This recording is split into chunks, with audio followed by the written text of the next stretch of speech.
Hello. Okay. Hello, everybody. My name is Kelsey, and we're about to get very, very nerdy with my February wrap up.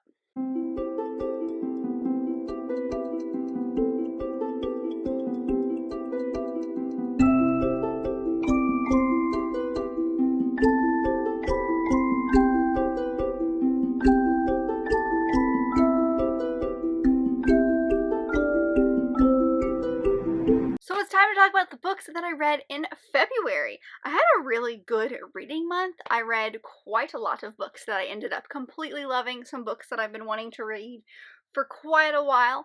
Got some good ones out of the way, was able to complete everything I needed to from my TBR game, so that was fantastic. But this month is going to be just like the tiniest bit different because I read a total of 11 books in the month of February, and my stats will reflect that. But I'm only going to be talking about 9 of them because 2 books that I read in this month were for a secret TBR video, which you will be seeing if you're watching this on the day it was released.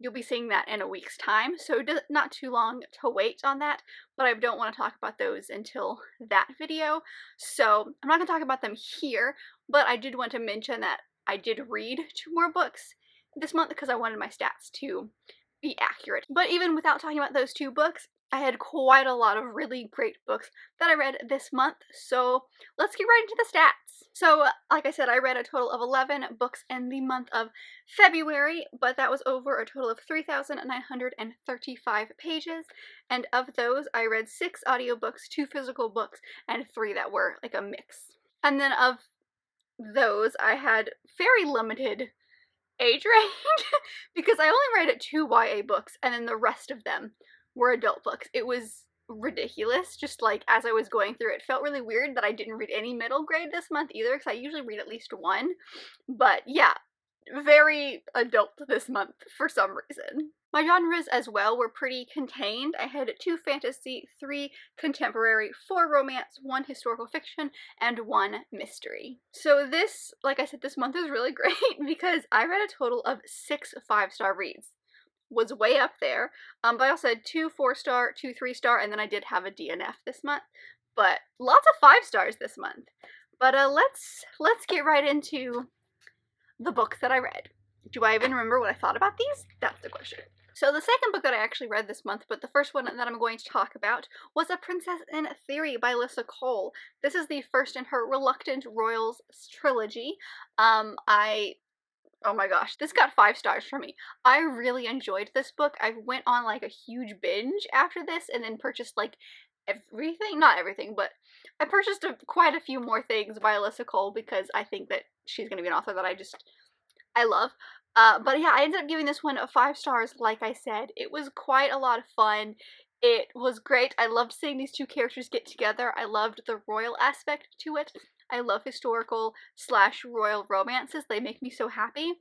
And this one was pretty great because it also had like this element of the princess in disguise almost because of the circumstances on which these 2 characters meet in this book. So this basically follows our 2 main characters, Letty or Naledi, and Prince Thabiso. And so Letty lives in New York City. She works in STEM. She is trying to make her ends meet, and she keeps getting these emails from this prince from an African nation that like she's never heard of before, and she assumes that they are spam. Turns out they're not. They're actually Thabiso's, like, I don't even know what the right title for her is. I don't remember her official title, but I would assume it's like personal secretary, something like that. And so then he decides to come to America and finally talk to her. And then she mistakes him for just another waiter at her job, and he just kind of like accepts it and then like pushes his way into her life. He rents the apartment across from her for a week. It's like they get really close really quickly, and then the relationship that grows because of that. And she works, like I said, in STEM, and she works specifically with infectious diseases. So there's a lot of like science behind that, but you also get this really interesting take and look at life that you don't usually see in kind of romance novels, where we see not only a woman in STEM being treated kind of like an assistant. We also have a black woman in STEM, which is just an added layer on top of that. So there's a lot of conversations in here that takes on topics such as sexism or racism, things like that. And then there's also a huge class difference between these two, whereas he comes from lots of money and she does not. So there's also the exploring of kind of that difference between our two main characters. But I really liked how these characters were built, how they progressed throughout this book. It was fantastic. It was a fun ride. I read this like so quickly. I took an entire weekend and I just like devoured this book. It was so great. I'm now invested in these characters. The rest of the series is all companion novels, so they don't follow our main characters from here, but they do follow people that are kind of related, like the second book follows our main character's best friend. The third book follows our main character's cousin, I think. But I love just seeing these people. I love them. This book was so good. I highly recommend if you want an amazing romance that tackles some darker, more hard-hitting topics, this is your book. It was great. The next book that I'm going to talk about is the book that I ended up DNFing, and that is After Alice by Gregory Maguire. This was one of the books that I've had on my TBR for so long, and I did make it like 65% of the way through. I made it over halfway, but I felt like I was trudging through. I couldn't find the desire to continue reading. Like, I didn't want to continue reading. I wanted to move on to other things. So I decided just to go ahead and put this down. My two big main reasons why I didn't enjoy this book was that this book follows two characters. We follow Ada, who is Alice's best friend, for lack of a better word. They're really good friends. And this other girl, who I can't remember her name, but it's Alice's sister. And so it just kind of goes back and forth between the two of them. Alice's sister is back in London, and Darwin is visiting her father, and he comes with like a younger man assistant who also brings this little black boy with them. And because of the time that they're in, a lot of very uncomfortable racist things are said about this little black boy, and I didn't like, So we followed her, as she's basically just hitting on this guy, and then we follow Ada, who goes to the rabbit hole after Alice, aka the name, and she basically is just going through Wonderland trying to find Alice, and she like meets all the same people that Alice does. So this story felt like it wasn't needed. Like, as I was going through it, all I kept thinking was, why? Like, why was this the story that needed to be told? She quite literally was just doing the same things that Alice was doing. If you wanted her story, you could have read the original and switched the name. Like, it didn't feel original, it just felt like the same exact thing. So, yeah, I put it down because I couldn't find myself caring about anything that was happening in this book. And I don't think that's a testament to his writing. I'm willing to give all the other books that I have by him a chance. It was just this plot. So put that down over halfway through. I didn't rate it, obviously, because I don't rate my DNFs, but I didn't like it. My next book is also another 5-star, and that is My Favorite Half Night Stand by Christina Lauren. I'll be surprised that I gave a Christina Lauren 5 stars. We shouldn't be. I love them. With that being said, this is not my favorite Christina Lauren book that I've ever read. I really liked The Honeymooners more than this. I really enjoyed Josh and Hazel's Guide to Not Dating more than this. I liked this book. I liked seeing the relationship between our characters, but it just lacked the certain pizzazz that the other two had. But I still gave it 5 stars because it was still a really cool book. It basically follows two of our two main characters, Millie and Reed, who are part of this friend group at a university. They all teach at this university. I think it's 5 of them total. Millie's the only girl, and they've been really good friends forever. And then one night, they hook up and decide, ooh, that's probably not the best decision. Let's just be friends. But there's something lurking between the two of them that they possibly might want to explore. And then at the same time, there's this big formal kind of gala that they have at the end of the year. And they've all decided, instead of just going as one big friend group, let's all try to go online and get dates. And so we also have that aspect of it, as well as, like, she basically matching with Reed, but he doesn't realize that it's her, and so they have these conversations online. There's a lot of stuff within this book. It's got a lot of tropes that I can understand a lot of people not liking, But I love this author duo. Anything they write is glorious, and so I devoured this within like a day. So if you like things like maybe like a catfishing kind of plot, like it's not catfishing, but it's kind of catfishing, and then also the like friends to lovers, this is your book. I liked seeing the relationship grow between Millie and Reed, even if it was via a fake persona. Just seeing them together made me happy. So I still really enjoyed this one. Like I've still tabbed it quite a bit. But it's not my favorite by theirs, but it was still really great. But I highly recommend if you like other things like by Christina Lauren or any of like the tropes that I've mentioned. Still pretty good. So the next book that I ended up reading was All the Missing Girls by Megan Miranda. I ended up giving this one 3.5 stars. It didn't have a wow factor for me. Like, it was an okay story. I wouldn't call this a thriller. I would call this maybe a mystery, because there is a mystery plot as the plot, but like there's nothing inherently terrifying about this, or even like I wasn't on the edge of my seat at all during this. But this follows our main character, Nicolette, who has left home 10 years ago, but her dad's not doing so hot, so she gets asked to come back by her brother because they need to sell the house. And she left 10 years ago because one of her best friends went missing and they never found her. And the one thing about this book that I thought was going to be super interesting is that the timeline of this book is very different. It's written backwards. I think that hurt the plot, honestly, because you're going through this and all of the big important plot things happen in the first few days that she's at this town, in her town, but obviously they happen at the end of the book. But I think it would have been more interesting if it had gone chronologically, because then you would have learned all of these things, and then you could have had that like lingering over all of our characters as they go through this book. Because usually what happens is you have all this information because it's been a few days, but you don't understand how they like go together, and at the end it makes sense. Whereas with this, it was all so tiny, like all the details were so tiny that by the end, when they were supposed to have made sense, I'd forgotten most of them. And I didn't like the whole her best friend is kind of a mean girl situation.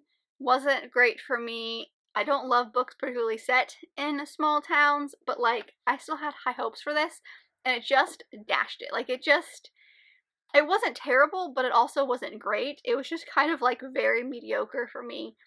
And I think it was because I thought it was going to be this great thriller, and it turned out to be like pretty boring for most of this book. It just didn't work for me, which is sad, but maybe I just was reading at the wrong time. There could be lots of factors as to why I didn't love this, but I just felt bored for most of it until we got to the end when like the big important things happened. So, The next book that I ended up picking up was The Familiars by Stacey Halls. I ended up giving this one 4 stars. It was so good. So this book basically follows our main character named Fleetwood. What a name. And she is pregnant, and she finds this note like on her husband's desk from the physician that basically says if she gives birth, she's going to die. And so she kind of freaks out, and it's all at the same time as like a bunch of witch trials and witch burnings in the area. It's the Pendle witch trials in 1612, and so she meets this woman in the woods who is kind of a midwife, and so she helps her through this pregnancy. That's kind of what you know going into it. It goes about 10 places from there. There's a mystery element underneath all of this. It was so much more than I thought I was getting into, and I loved every second of it. I also found it really interesting, which I didn't learn until the end, that a couple of the people in this book, including Fleetwood, her husband, and then the woman that becomes her midwife, Alice, are all actually historical people, but there's no proof that they ever knew each other. So it's just really interesting knowing that after you've read this book that you thought was completely fictional, it was just set in a time that was historically what was going on at that time. But it was just really cool. I loved all of it. It was really good. I loved watching the relationship between Fleetwood and Alice, the midwife, just kind of blossom, because Fleetwood lives in this house with her husband, who she loves very much, but she's never felt at home there. She always kind of feels like the servants and everyone don't really respect her in any way, and so she doesn't ever have anyone to talk to. Her mother wasn't a very great person, and so she never really had like friends to talk to, and so then she like finds this woman and they actually like create this bond, and I loved watching the two of them create said bond. It felt very realistic because of the greed that surrounds some of the men in history and what little thought they give to women at this time. So like there's that. There's also, I would say, small trigger warnings for sexual assault, as in like it's not on the page but it's kind of alluded to. And so there's a lot to this book that for a tiny book like this, it just went in so many different places that I never expected, and I loved every one of them. So for sure a 4-star. Really, really enjoyed this one. So glad I finally read it. The next one that I read was another 5-star read, and that it was A Rogue of One's Own by Evie Dunmore. So this is a companion sequel to Bringing Down the Duke that I read last February. This came out at the end of last year, so I'm finally getting around to it. But it does, I've said this wrong this entire time. I thought it was something that took place before the events of our first book, but I was incorrect. This takes place after the events of our first book, so it does kind of spoil the ending for that couple, but it follows a totally different couple. So it follows our main character, Lady Lucy, who is the head of the Oxford suffragette movement, but it also follows a guy named Tristan, who is our main male lead, and he is a rogue. He sleeps around. That's what his reputation is. But he has been a soldier, and his dad does bring him back because his dad wants to marry him off, and he's trying to clean up his reputation to do that. And due to events in this book, the two of them end up owning half, 50% each, ownership of a publishing company.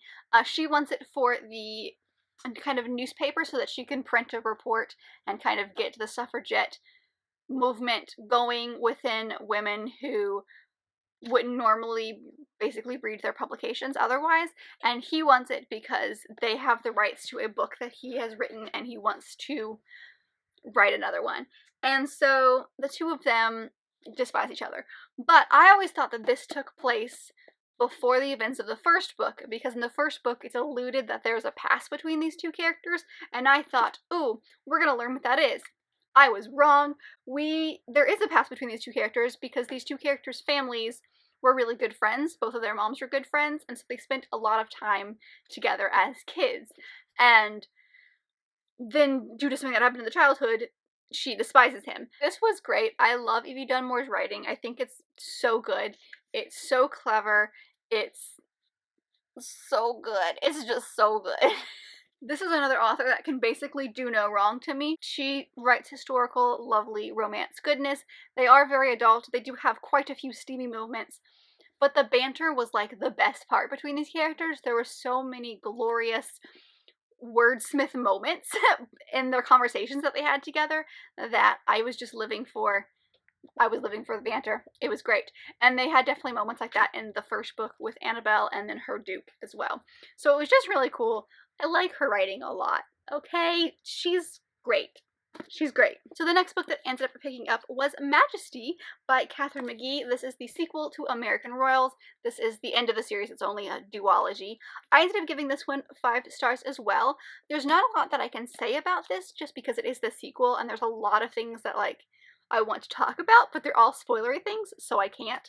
But this is set in a world where it's present day, but it's kind of like an alternative history, where if George Washington became the first king of America instead of the first president, and so it's his descendants' continuation from the first book. There are 3 siblings. We have Beatrice, who is the heir, right here, and then we have twins, Samantha and Jeffrey. This story is told in 4 perspectives. We have Beatrice's or B's perspective, we have Sam's perspective, we have Nina, who is Sam's best friend, and we have this other girl named Daphne, who is, for lack of a better word, the equivalent of like a duke or duchess, basically, where like they're not royalty, but they're very high up as far as like nobility goes. But I really enjoyed this one. It started doing things to some of the relationships that I was like, excuse me, you cannot touch that relationship, they are goals. But by the end of this book, you see all of our characters transform into totally different people. You see them grow. You see these beautiful character arcs, which for mostly, I would say mostly Beatrice and Samantha. Those were my two favorite character arcs that I saw. It was really good. It was very well done. If you enjoyed the first book, if you like that kind of gossip girly drama feel to it, I think you would definitely enjoy this, especially with people who kind of live on the higher side of like economic riches. I mean, royally, they're basically the richest people in the world right now. But there's definitely just drama-filled goodness. I would say the first book is a little more drama-filled than this book, but this book has its fill as well. But I really enjoyed it, and I think if you like the first one, you will definitely like this one as well. The next book that I think actually, the last two books I have to talk about were both 5 stars, so here we are. But the next one that I read was Dear Haiti, Love Elaine by Marika and Maritza Molit. This is a sister writing duo. I freaking loved this book. So this book follows our main character Elaine, who, because of a big, like, prank that's gone terribly, terribly wrong at the Catholic school that she goes to, she's shipped off to her family in Haiti and kind of learns about her life there. But it's all based on a project that she's been doing in school. So this book is her project. It's mixed media, so you've got a lot of journal entries from our main character, but we've got emails, we've got web searches, we've got like newspaper clippings, text messages. There's a random Venn diagram that was in it for some reason. So it's really cool to kind of like flip through this, because like I said, the introduction is the letter to the person who has given her this assignment, explaining what the assignment is. The second page is quite literally the instructions for said assignment.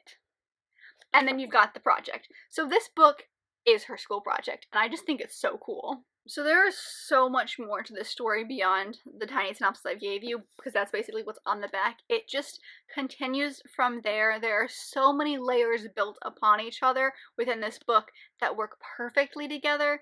The mixed media format works perfectly for the type of story that this is telling, and I got completely sucked up, and it blew me away. I loved learning about Elaine. I loved learning about her family history when she goes to Haiti, and just seeing her change as a person, have this great character development throughout this book, from like the snotty teenager to a slightly less snotty teenager who appreciates a lot more. I think my favorite part of this entire book is the way that Elaine is written, because she is so snarky and so sarcastic, and it's so good. Like, you would have really serious moments, and then she would insert a little thing for like comedic relief, and you just all of a sudden are cackling because it was so unexpected. And I just like the way that she sees the world. I like how they've written her to see the world. Oh, yes. I'd like to pretend that Elaine, if she was a real person, and I would be like Biffles. I'm not quite sure we would, but like, ooh, I really, really liked her character throughout this book. And it's so good. And I can't even explain to you why I think this book is so good, because there's so much more to this, like I said, with the amount of layers that are built in within the story. But every single one of them was great. And I highly recommend this. And then I finished out the month because I'd read everything I needed to. And I decided to just give this one a shot. And now it's kind of one of my favorites. And I'm so happy about it. And that is To Have and to Hoax by Martha Waters. This is an art copy that I won on Instagram. It came out last year sometime. I'm trying to find the date. It doesn't really matter. And so I decided to go ahead and give it a shot, because I thought it was going to be, sounded really, really good. It followed this couple who had a big fight a year into their marriage, and they'd been married, by the time this book takes place, 5 years, so they hadn't really been on speaking terms for 4 years. And then they basically have like a bunch of hijinks, and pranks on each other, and as they do that, they kind of grow back closer together. It sounded like it was going to be great. Oh my goodness, it was. So I gave this 5 stars. It is comedic hilarity goodness. Like, if you take the comedy, like a comedic story that's just like, every page has you just like laughing hysterically, and like super steamy stuff, and you just like put it in a book, this is your book. This was just pure fun. If you're looking for something that's amazingly lyrically written, this is not it, but this is one of the best times I've had reading a book, because it was just so funny. The banter, very similar to kind of what I was talking about with A Rogue of One's Own. The banter between these characters is incredible. I just wanted to read those scenes over and over and over again, because they're just making snide comments about each other, but doing it in a way that like is also really flirty, and it's like, I loved it. I knew I was gonna love it, but I didn't know I was gonna love it this much, and I do. And I'm so excited because like there's a companion novel that's coming out this April, I want to say, between the best friends of our main 2 characters. And I'm ready for it because I love Martha Waters' writing. I think it's incredible. She's got like the comedic timing down. Oh, stunning. I want to say this is probably my favorite book of the month. Maybe a quick, like a tie between these two, but it was just like, I was going into it thinking I was going to like it, but I didn't think anything incredible about it, and then it just blew me away because it was so much fun. It was just so much fun to read. So those are the books that I read in the month of February, the ones that I'm going to talk about with you today. I hope you enjoyed this video. Please let me know down below if there are any books in here that you've read. I would love to chat with you about all of the bookish goodness that I talked about today. I had a really, really good month. A lot of 5-star reads. So I'd love to share the bookishness with you. So please chat with me if you've read some of these. But if you did like this video, and I very, very much hope that you did, don't forget to give it a big thumbs up and subscribe down below if you want to be part of this awesome growing family. I've also got all my social media down there, as well as other fun bookish links, including all of the books that I mentioned today. So don't forget to go check those out. And I will see you guys in my next video. Bye!